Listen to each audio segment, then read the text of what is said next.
Hello, everyone, and welcome to the Retail Refresh podcast, the show where we talk about everything to do with retail media and technology. I'm Jazz, and I'll be one of your hosts for today. And I'm Rob. I host too. Really? That's it? That's all you're going to say? Yeah, I mean, I do. I host, you host, we're hosts. It doesn't really have to be more complicated than that, right? I mean, no, but we're talking about dynamic pricing today. Let's be dynamic. Yeah, I don't think that really means what you're thinking it means. Like, I've always thought pricing should have a little more pop. You know, you walk into a store and bam, banana, $10. $10. Do you hear yourself? There could be some bright colors, maybe some background dancers. How cool would it be if the prices got sung at you while you walk down the aisle? Not cool. It would not be cool. Jazz, dynamic pricing is about having prices change in response to external factors or supply and demand, not about being loud and obnoxious. Oh. Okay, yeah, I see where I went wrong there.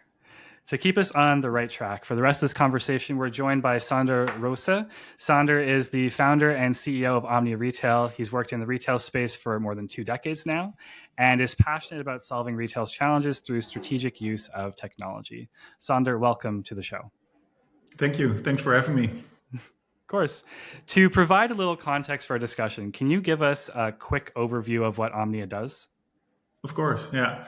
Omnia Retail helps retailers and brands to unlock value from pricing by providing dynamic pricing software, as well as the competitor pricing data that you need as input for such a system. And our software basically enables retailers and brands to automate any pricing strategy they can think of, from simple business rules like follow competitors to much more advanced algorithms, which enables them to reach their objectives. So, for example, winning market share or growing the top and bottom line. That's the core of what we're doing. We've got our headquarters in Amsterdam, another office in Germany, but we serve retailers and brands actually across the globe. Awesome. So the idea of dynamic pricing has been around for a little while, but it seems like it's becoming more common and even entering the physical retail space. Can you just give us a basic explanation of what dynamic pricing is and how it works? Yeah, basically how we look at it is that it's basically about having the optimal price for a product at any moment in time. So say you're selling, for example, a certain type of Samsung television, it's very likely that a lot of other retailers will be selling that television as well.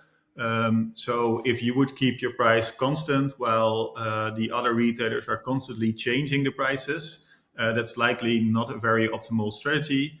But it's not only about responding to your competitors, it's also by looking at your internal variables. So you might have a lot of stock left of this Samsung television, then you want to price more aggressively, for example. So it's really the combination of looking at what's happening in the market, what is happening within my retail format, and how to optimize the price based on that. And that can go from a low frequency, maybe once a week, to like in consumer electronics and like really important products. Our software can recalculate optimal price points like on an hourly basis. So I'm curious, for retailers you started working with who weren't doing dynamic pricing before, what tends to be the impact of introducing this new pricing model? Yes, it's a couple of different categories. So I think on the one hand, and that's why the users of our customers typically love us, is that it automates a lot of the boring work that they had before. So they had to go to comparison shopping engines to look up the prices of the competitors. They had to do recalculations in Excel. So typically for a category manager that typically does pricing, they save one full workday per week compared to manual pricing. But I think the main reason why retailers and brands purchase a license for our software is really to grow sales and profitability, of course. And there it's depending on how mature they were before. But we've seen really massive spikes both in sales and profit. And the interesting thing is that it's really sudden, of course. So if you switch on the software in a certain week, you can just see the graph of your sales and profit spike, which is also nice for our team that we're really helping our customers in that way. Of course. And it sounds really impactful. And I see on LinkedIn you share lots of content about the power of dynamic pricing. You also shared an article recently, though, talking about a negative response that some consumers had to dynamic pricing in a number of pubs. So I'm curious, in your experience, what is it about this pricing model that can sometimes elicit a negative response from consumers? Yeah. So first, I'm an expert in retail, not necessarily in pubs. As a consumer, I am, but not as an operator. But I am very passionate about pricing, and so for me also that article got my attention. So I think it's very good. Pricing is important, and it's very good that companies experiment with pricing and are trying to be innovative with pricing. What I posted on dynamic pricing in pubs is that I think it's really important in that case that you're really transparent to the pub goers about the fact that you are applying that. And even I think you have to go further. I think there needs to be some way when you're paying for your drinks to know what you're actually paying. If you don't do that, then it becomes very intransparent. I think it will erode trust. If you just discover the next day when you look at your bank statement that you paid 3 times the normal amount for your drinks while you weren't aware, I think it erodes trust and it will be actually killing for your business. And that's very different, I think, from retail, where, of course, shoppers always know exactly what they're about to pay for the product. And even more so, I think they can go to every other website to see whether that price is actually an attractive price point. So I think it's interesting that they do it. I think there are ways to execute as well, but it's something I think they should really think about if they want to keep their customers happy and loyal.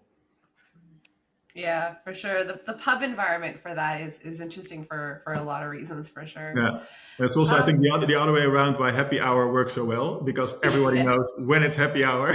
So I think they need to also communicate as clearly about a less happy hour. Yeah, and I mean they could probably play it in a way that would, benefit them without necessarily needing it to be something that is, like you said, found out about the next morning when you look at your Exactly. What would you say are some of the positives of dynamic pricings for consumers specifically?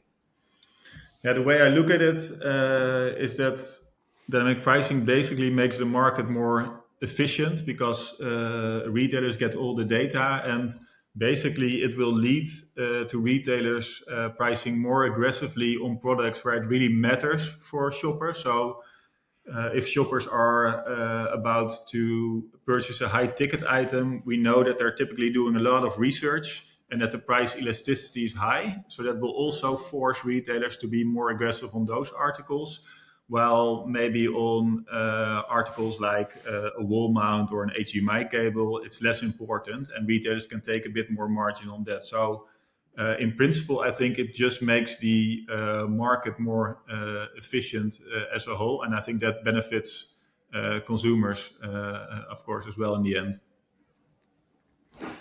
Makes a lot of sense. And I want to throw something at you because we talked a bit about this kind of with the pub thing. Dynamic pricing for me feels like almost like a native part of the online shopping experience. I think everyone's probably had something sit in their Amazon cart for a couple of weeks, and then you see the price goes up and down, 35 cents up, $2 down, whatever, day to day. But in-store feels a little different for some reason. We know prices inside the store change, but it's usually not something we could potentially see happening on the fly, at least in my experience. How does this usually work? And, could I pick up an item from the shelf, put it in my cart, and then have it be a different price by the time I'm at the checkout? Yeah, so it is a lot of hassle to actually change the price point in a physical store. So it's literally still in most retail formats that new price tags have to be printed out. They have to be replaced by the store personnel. And that can really take a couple of minutes basically per price tag. So what that means is that the number of price changes that a retailer can effectuate in the stores is actually limited. But that can't be a barrier for you to not change prices at all, because Amazon is your competitor, other e-commerce players are your competitors, so you will have to do something. And we serve actually a lot of large enterprise retailers that also have physical stores. And there are ways to go about it. So typically what they do is they use our software to constantly recalculate optimal price points for their full assortment. But then they apply a logic in our software where they say, okay, only the most impactful price changes will be sent to my stores, which could be like the fast movers in your assortment, or it can be the biggest price changes versus your current price. So that's how they typically go about. There are also cases and customers we have that actually have implemented electronic shelf labels.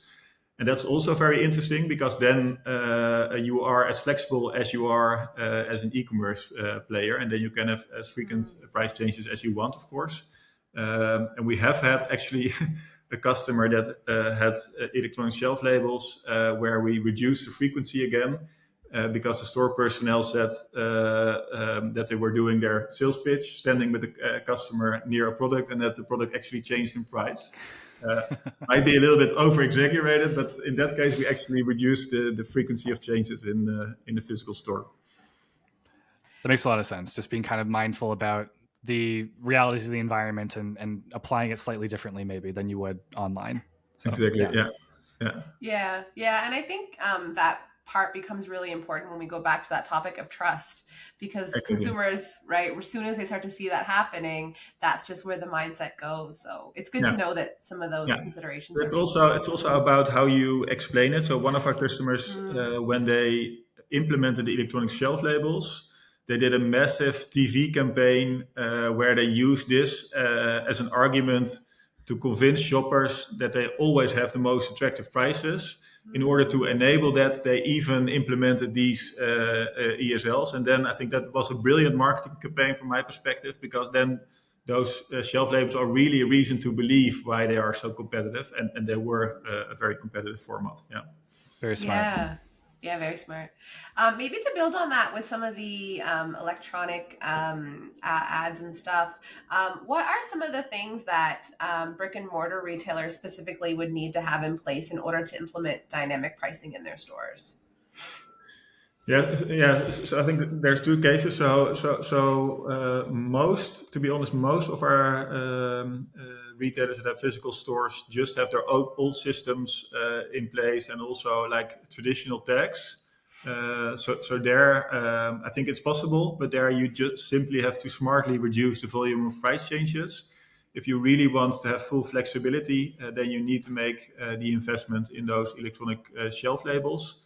And that has not only benefits in terms of how frequently you can change prices, but typically the labels that you can buy nowadays also can communicate promotions, other things that are relevant. So it also unlocks a lot of additional possibilities, but it's quite an investment depending on your assortment, of course, and the number of stores to make. So that's why it's the penetration is still relatively low. Coming at retail from the media side like we do, it seems like there's a really interesting potential intersection between in-store digital media campaigns and dynamic pricing, right? Like we've talked about a couple of them just in passing through the conversation, but new discounts, maybe getting more prominent promotion or content being displayed conditionally based off of the price of goods being in a certain range. Just would love to get your thoughts on some of the possibilities here. Yeah. I think one of the things that could be really interesting is to have more like personalized pricing in physical stores. So personalized pricing is already possible online. I think you have to be careful as a retailer and brand because personalized pricing is not legal in all markets. So I think in many markets, for example, in Europe, there needs to be a reason why you get a different price point than I do, and sort of an objective reason. But what is possible is personalized discounting, where it's, for example, attached to a loyalty program. So if you are maybe a very loyal Heineken beer drinker, then you might be served a next offer for a competing brand because they want to pull you in. So those things are possible. And I think that is very interesting because I think the technology is there. to also create those personalized discounts on the fly in physical stores. I haven't seen many examples of that yet, but technically that should already be possible. That's a really compelling vision, I think. Yeah, it'd be interesting to see if and when that comes to light, for sure. Yeah, really cool. Yeah. Can you give us a scenario that you think would make a really cool in-store retail media campaign that incorporates dynamic pricing in some way?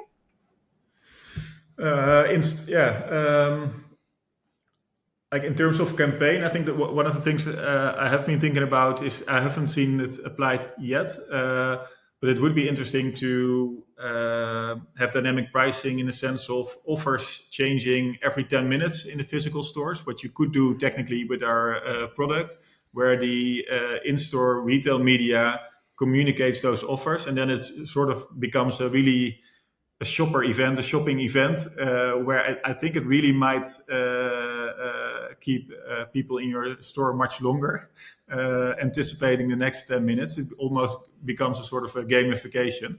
I think those things are possible. I think it is not something that you would do every day, but during a Black Friday day, for example, this could be a very interesting and innovative promotion. Yeah, kind of like online, there are sometimes those deals, they're like counting down to when the deal strikes. Like, yeah, that could be really fun. Yeah, Exactly. I think also what you're seeing a lot more in brick and mortar is retailers wanting consumers to come back into the store. And obviously on specific products, as a consumer, you still want to be able to have that touch and feel with something that you're buying. So there could be some really cool synergies there with a campaign like that. Definitely. Is there anything else, we're kind of coming to the end of our conversation here. Anything else you think our audience should know about dynamic pricing? I think we touched upon the time saving a lot already for users, and we gave some examples like that are really basic. So following a competitor or pricing lower if your stock level is high. But I think one of the other interesting things of dynamic pricing software is that it gives a lot of insights in how you're doing, how my position is in the market. Oh, in that market there's a new competitor coming up that I might want to take into account.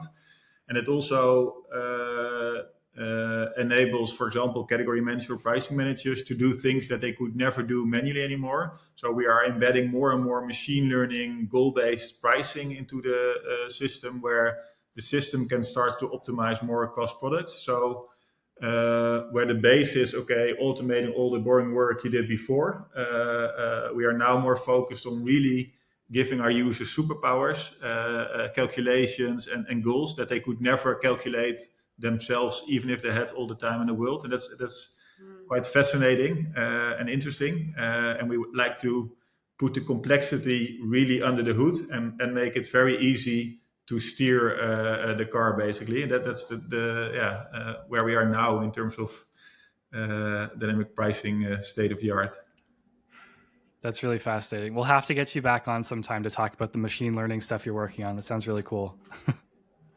Definitely. Will do.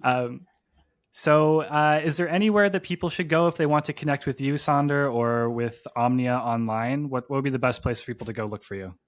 Yeah, of course, the company website is omniaretail.com. And you can also find me on LinkedIn, of course, and more than happy to connect. Excellent. Sander, thank you so much. This was a great conversation. Thank you.